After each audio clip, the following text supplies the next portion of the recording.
নারী 6 জন এবং পুরুষ 9 জন, মোট হলো 15 জন।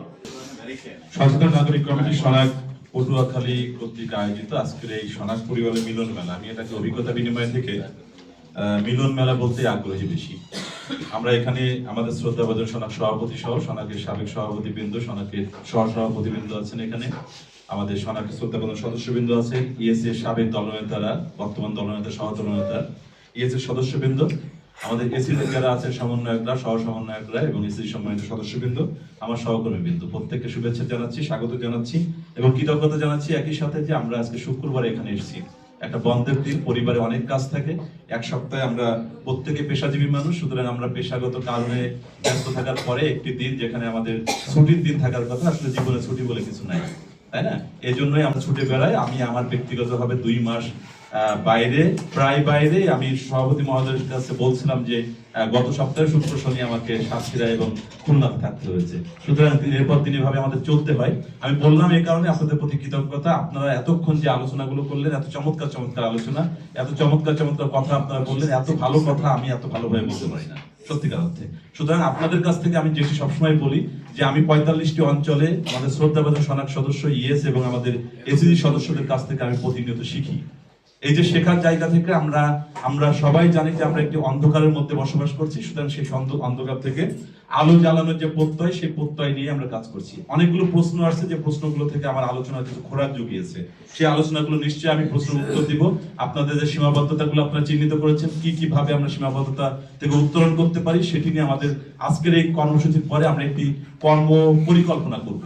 তো আমরা আসলে আজকে এই যে সভাটা হচ্ছে অভিজ্ঞতা বিনিময়, এটা আমাদের কিন্তু সবচেয়ে বড় মানে মিলন মেলা এবং বড় সভা, এবং এটার একটা অর্থ আছে, সেটা হচ্ছে যে আমরা তো এক মানে এসিজিতে সদস্যরা এসিজি ভিত্তিক বা প্রতিষ্ঠান ভিত্তিক কাজ করি। তো কাজ করতে গিয়ে কিন্তু আমাদের কিছু লার্নিং হয়, অর্থাৎ শিক্ষণীয় হয়। তো এই শিক্ষণীয় বিষয়গুলো আসলে শেয়ার করা, এই শিক্ষণীয় বিষয়ে আজকে আমাদের কিন্তু একটা সবচেয়ে বড় কাজ আছে, সেটা হলো যে আমরা যে প্রতিষ্ঠান কাজ করি, সেই প্রতিষ্ঠান ভিত্তিক গ্রুপ ওয়ার্ক হবে।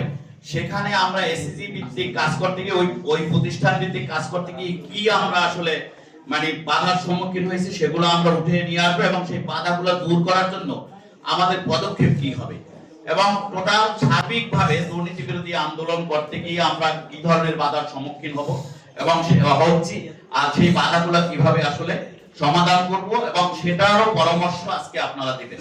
এই জন্য কিন্তু এটা গুরুত্বপূর্ণ। আমরা অবশ্যই একটা খোলা জায়গায় নিয়ে আসছি যাতে একটু আমাদের মানে রিল্যাক্সও হয়, কিন্তু পাশাপাশি আমাদের এই কাজটা কিন্তু করতে হবে, এইটাই কিন্তু আমাদের বড় কাজ। সেই জন্য সবার সহযোগিতা চাই, কোনোভাবেই যাতে আমরা সময়টাকে নষ্ট না করি। আমরা যেসব বিশ্বের সঙ্গে কাজ করি, ল্যান্ড, তারপর স্বাস্থ্য, তারপর স্কুলগুলি, এদের যে মানে কাজ করতে যায় যেসব প্রবলেমের তারা সম্মুখীন হন, এবং এই সব প্রবলেমের উত্তরণের যে পথগুলি, সেইগুলো আপনাদের কাছ থেকে শুনবো, এবং সেটা গ্রুপ ওয়ার্কিং, এবং সেইটার ব্যাপারে আমরা সময়টা বেশি নেব।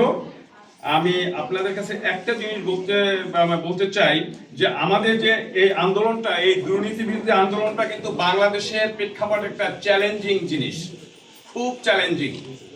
এইটার ব্যাপারে সবাই কিন্তু আসলে আমাদের যে মস্তিষ্ক, সেখানে কিন্তু এইটার বিপক্ষে সবাই। আপনারা যারা এসিজি সদস্য আছেন, তাদের পরিচয় পর্ব থেকে আমি একটা অভিজ্ঞতা নিলাম যে আসলে কিন্তু ফোর্স আসতে হবে। আপনাদের যেসব সংস্থায় কাজ করেন, সেই সব সংস্থা যে দুর্নীতি আছে অথবা যে অনিয়মগুলি আছে, সেইগুলো উত্তরণের জন্য আপনাদেরকে কিন্তু সোচ্চার হতে হবে। কিন্তু এইরকম মানে আর কি, যে কি বলে আমাদের পটুয়াখালীর ভাষায়, ম্যান করলে কিন্তু চলবে না। এইখানে শক্ত হাতে এটা করতে হবে। আমাদের মাঝে উপস্থিত আছেন যে কাজী শফিকুর রহমান, কোঅর্ডিনেটর সিইটিআইবি। উনি আপনাদেরকে টিআইবি সম্বন্ধে মূল্যবান বক্তব্য আমরা ওনার কাছ থেকে শুনবো। আমি এই পর্যায়ে একটা কথা বলতে চাই, আমরা কিন্তু প্রত্যেকে আসছি কিসের জন্য? এই সমাজটাকে দুর্নীতিমুক্ত একটা সমাজ, একটা সুন্দর বাংলাদেশ করার অভিপ্রায়। আমাদের প্রত্যেকের প্রত্যাশা একটা সুন্দর বাংলাদেশ চাই, ভবিষ্যৎ প্রজন্ম যেন একটা দুর্নীতিমুক্ত সমাজ পায় সেই জন্য আমরা কিন্তু এই যে প্রয়াস এটা কিন্তু একটা ক্ষুদ্র, আমি দেখি আমার মতে আর কি, এটা আমার ব্যক্তিগত ওপিনিয়ন, যে আসলে ক্ষুদ্র, কিন্তু এই ক্ষুদ্র থেকেই এক সময় একটা বিশাল আন্দোলন তৈরি হবে।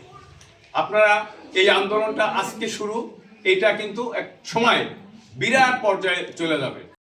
আমি প্রথমত স্থানীয় পর্যায়ে দুর্নীতি বিরোধী সামাজিক আন্দোলন, এটা প্রথমেই লেখা আছে যে স্থানীয় পর্যায়ে দুর্নীতি বিরোধী সামাজিক আন্দোলন।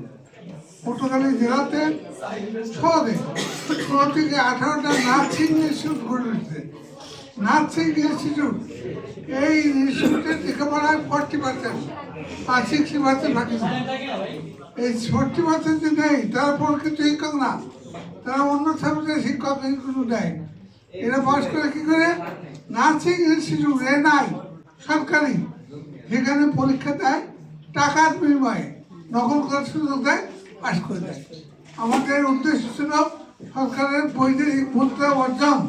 আমরা অ্যাপসে ঢুকে কাজ করতে পারছি না, আর সেক্ষেত্রে আমাদের অনলাইনের পাশাপাশি অফলাইনের ব্যবস্থা নিশ্চিত করা।